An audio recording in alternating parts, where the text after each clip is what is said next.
Hi, I'm Bob Cram, and today we're taking a look at 4A Games Metro Exodus.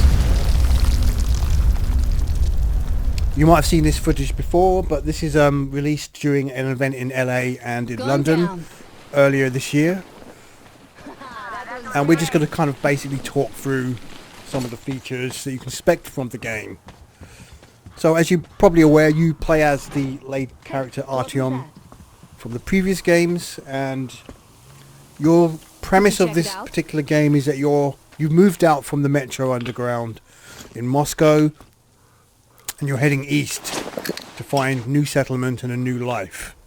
But obviously the journey there is fraught with danger and pitfalls along the way. So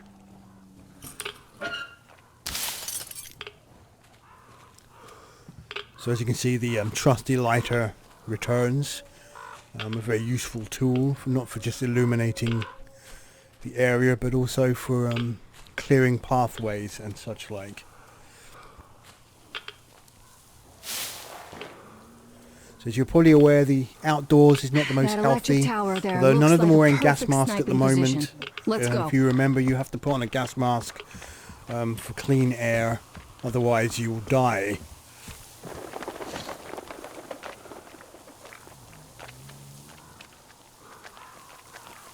And again, you can see Artyom working with another character, which is a feature we've seen in the previous game.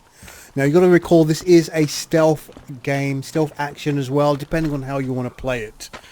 You're going to come across human enemies, but also radioactive rabbits. Now you're going to come across all sorts of other horrific creatures. I mean, here you're just showing you quite a bit of the open areas now. It was started out in quite a confined environment in the first game, and then they expanded it for the second and third. It's just giving you a bit more open areas to explore, which is nice.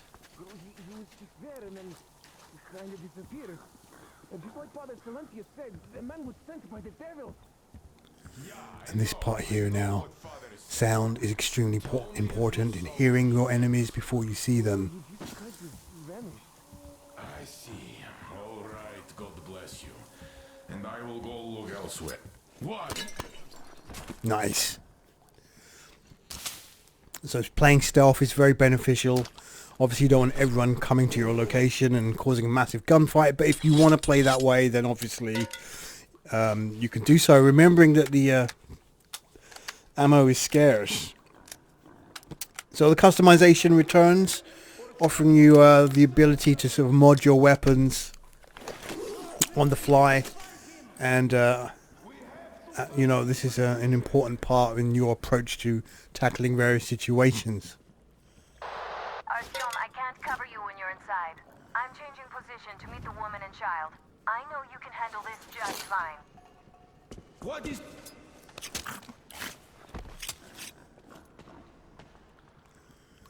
Okay, so I think this is probably going to be darker than what it actually looks, because that guy should have technically seen you. But remember, you've got to take out these lights. A big feature of the game, taking out the lights, creating darkness as your pathway through. Very important to do that.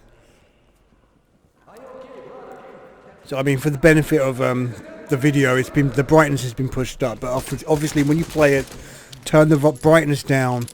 So you can get the full effect of the darkness that you're moving about in. So obviously that guy probably didn't see you because it's darker than what it looks. I'm just trying to explain that.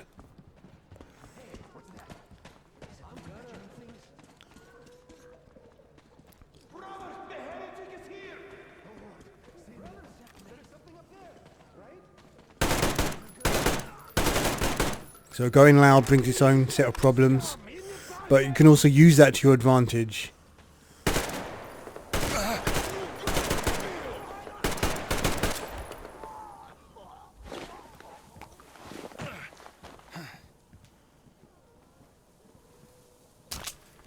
And obviously scavenging is very important.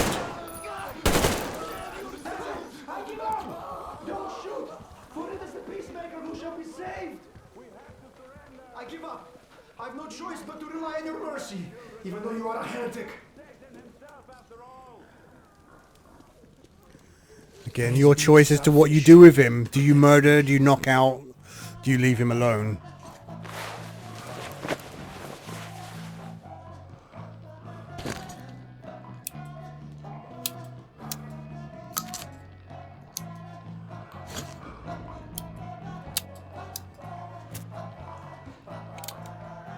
So plenty of makeshift weapons to craft and use in the field. Obviously you need the parts to be able to build them, and that's where scavenging comes in as a big part of the gameplay.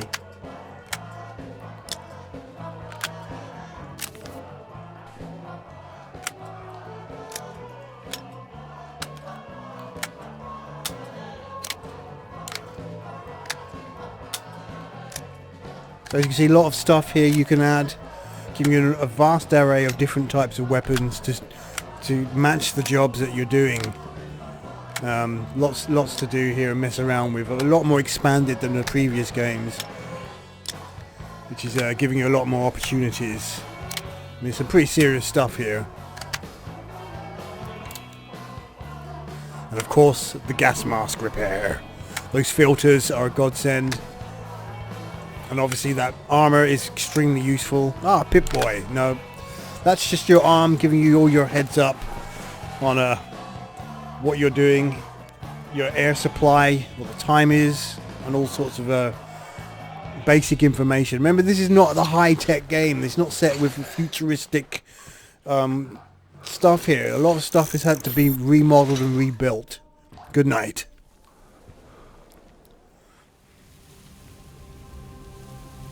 Again, now this is another feature, real-time day and night cycles as a new feature alongside dynamic weather. So you can sleep now to fast forward the time.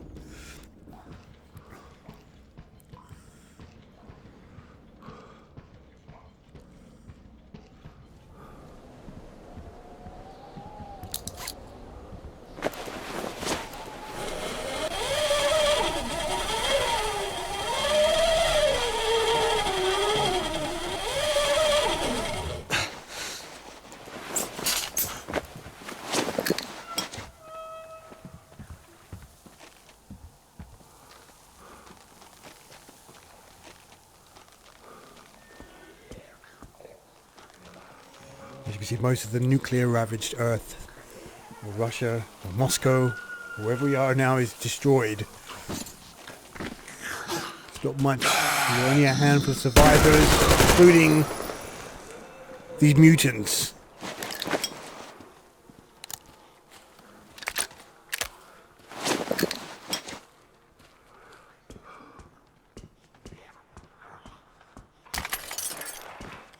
You're getting a very different flavour at night time, different flavour again when you're inside buildings.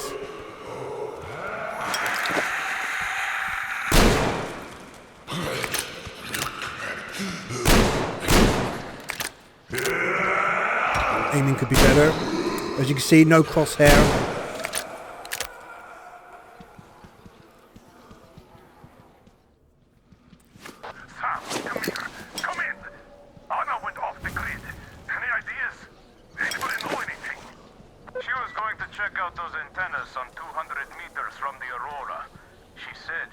Something there. Alone? What the hell? And what did you all do? Artyom, get there on the double. Get your act together, people. There may be no NATO truth walking around, but it still doesn't mean you can act like a bunch of tourists. Miller over and out.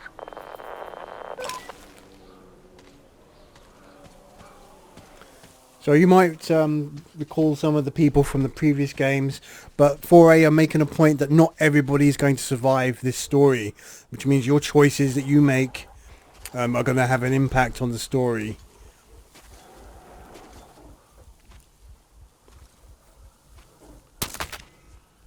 You can see there that night vision mod on the scope.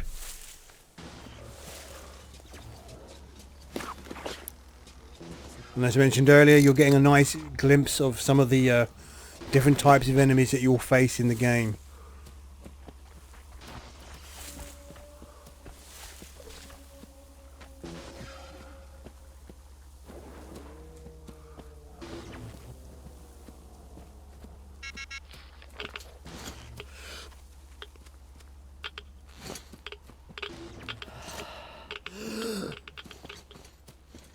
suffering from a bit of a radiation poisoning there. You really have to be careful, and you've got those tools at your disposal, the Geiger counter and obviously the gas mask when you need it.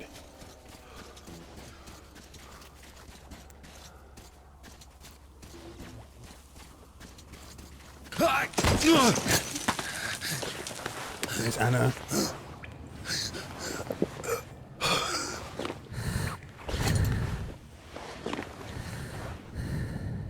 So you notice there was no Artyom, HUD display to show you where Anna was located. You had to kind of find her yourself using your compass and the map. So quite an interesting heard you non-hand holding. and couldn't leave you.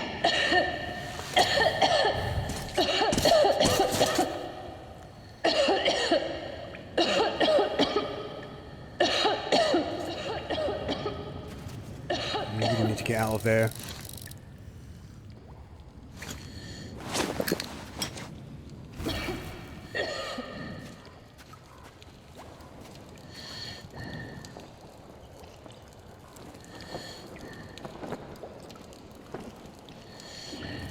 Showing off some excellent particle and lighting effects here now. I mean, both previous games are good looking games. 4A have nailed the atmosphere perfectly in these games.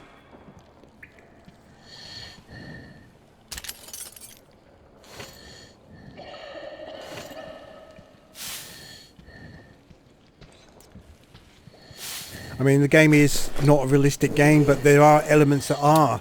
So you cannot just grab any weapon and hold a ton of weapons. You're limited in what you can carry, realistically. Probably about 3 main guns.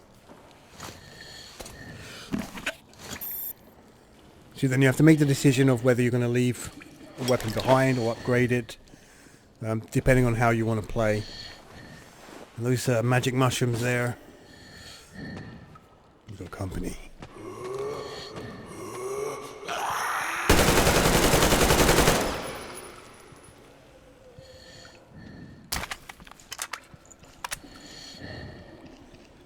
That was one of the air filters for your gas mask. So it's quite a find he's got here.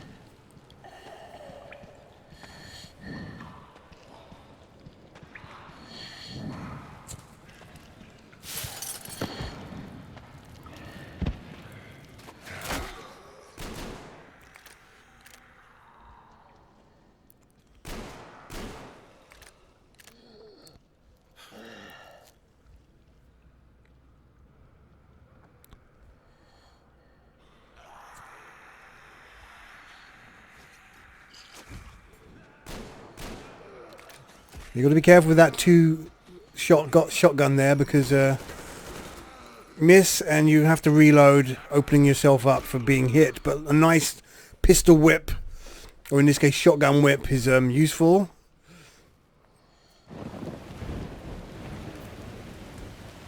So you are getting a nice view of all the different types of weapons that you can get in the game.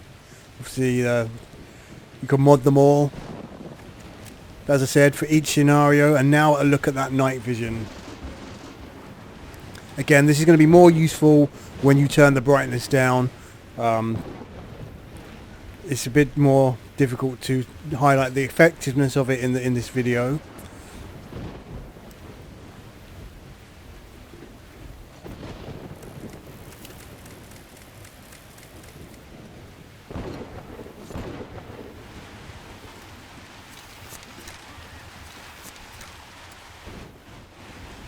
You notice kind of like the interference with the display when you're using the night vision, which is a nice touch. The traps, you always got to be careful of traps when you're around humans. You know, if you remember the previous games, great moments sneaking around enemy encampments, throwing knives in their backs and stealthily taking them out, avoiding traps, turning off lights. Great gameplay features. But you know that when you get discovered, then the poop really does hit the fan. Boom.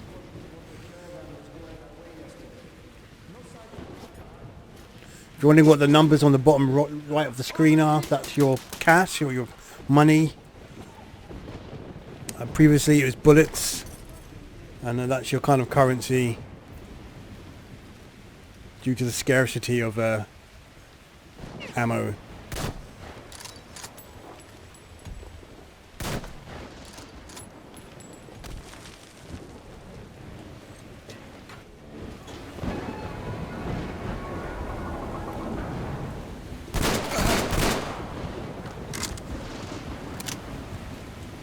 So now you're seeing some of the changing weather, that lightning storm there. It's quite interesting. You had the snow earlier.